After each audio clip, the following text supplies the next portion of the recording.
Halo teman-teman, Salve, selamat datang kembali di channel ini. Tempat kita ngebahas iman Katolik dengan cara yang santai dan semoga mudah dipahami ya. Hari ini kita mau masuk ke sebuah topik yang, ini penting banget dan sering jadi pertanyaan. Gimana sih pandangan gereja Katolik soal bayi tabung?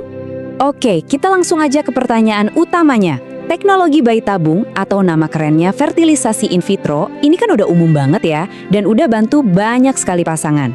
Tapi, buat kita sebagai umat Katolik, muncul nih satu pertanyaan moral yang dalam. Apakah cara ini sejalan sama ajaran iman kita? Nah, yuk kita coba urai sama-sama jawabannya.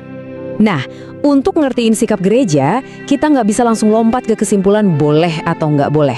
Terlalu simpel itu. Kita justru perlu mundur selangkah untuk paham fondasinya dulu.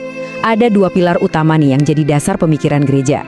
Yang pertama, martabat kehidupan, dan yang kedua adalah kesatuan perkawinan. Prinsip pertama, dan ini yang paling fundamental, adalah soal martabat kehidupan. Gereja Katolik itu tegas banget di sini, kehidupan manusia itu suci, sakral, dan dimulai sejak saat pembuahan. Artinya apa? Artinya, sejak detik pertama itu, embrio itu bukan lagi sekedar gumpalan sel.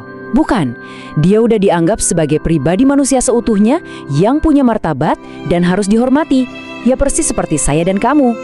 Lanjut ke prinsip kedua, yaitu kesatuan perkawinan. Jadi gini, gereja mengajarkan bahwa ada ikatan yang suci dan gak bisa dipisahin antara tindakan cinta suami istri dengan proses penciptaan kehidupan baru.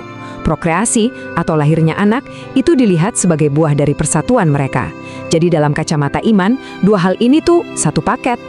Oke, jadi sekarang kita udah pegang dua kunci tadi ya, martabat kehidupan sejak awal dan kesatuan dalam perkawinan. Nah sekarang, ayo kita lihat gimana sih proses bayi tabung itu dan di mana letak gesekannya dengan dua prinsip yang tadi kita bahas. Kurang lebih prosesnya begini, beberapa sel telur diambil, lalu dibuahi di lab, sehingga terciptalah beberapa embrio. Embrio yang dianggap paling bagus yang akan ditanam di rahim. Nah pertanyaannya, terus nasib embrio yang lain gimana? Disinilah muncul masalah moral yang pertama.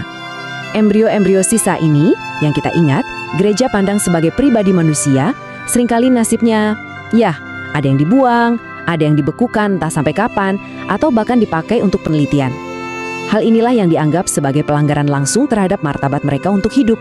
Nah, ini dia masalah moral yang kedua, dan perbandingan ini jelas banget nunjukinnya. Di satu sisi, ada asal mula kehidupan yang lahir dari persatuan kasih suami istri. Di sisi lain, lewat proses IVF, kehidupan dimulai di laboratorium, di cawan Petri. Proses teknis ini, menurut gereja, telah memisahkan tindakan penciptaan dari tindakan kasih suami istri yang seharusnya menjadi rumahnya. Tunggu dulu. Dengerin ini semua mungkin ada yang langsung mikir, wah berarti gereja Katolik itu anti sains dong, anti kemajuan teknologi. Eits, jangan salah. Ini penting banget buat kita luruskan. Jawabannya adalah, sama sekali tidak. Posisi gereja itu jauh lebih dalam dari sekedar menolak. Coba perhatikan baik-baik bedanya ya. Kuncinya ada di dua kata ini, membantu versus menggantikan. Gereja itu sangat mendukung loh teknologi kedokteran yang sifatnya membantu proses kesuburan alami.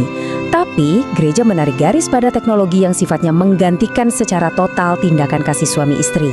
Jadi, bukan tentang menolak bantuan, tapi soal bagaimana bantuan itu diberikan. Dan, jangan lupa, gereja juga selalu mengangkat adopsi sebagai sebuah jalan cinta yang sangat mulia. Jadi, kalau kita tarik semua benang merahnya, semua diskusi teknis dan moral ini pada akhirnya akan kembali ke satu cara pandang iman yang paling dasar, yaitu tentang bagaimana kita melihat seorang anak, bukan sebagai sesuatu yang bisa kita produksi atau sebagai hak yang harus dipenuhi, tapi sebagai sesuatu yang jauh lebih dari itu. Dan kutipan ini rasanya merangkum semuanya dengan sempurna. Bagi gereja Katolik, anak bukanlah produk teknologi, melainkan anugerah dari Allah. Kalimat ini adalah jantung dari semua ajaran gereja tentang topik ini. Cara pandang ini mengubah segalanya. Fokusnya bergeser dari menuntut sebuah hak menjadi menerima sebuah anugerah. Nah, sebagai penutup, saya mau ninggalin satu pertanyaan ini untuk jadi bahan renungan kita semua. Di manakah kita sebagai manusia harus menarik batas antara tindakan membantu kehidupan untuk bertumbuh dengan tindakan mengambil alih proses penciptaan itu sendiri?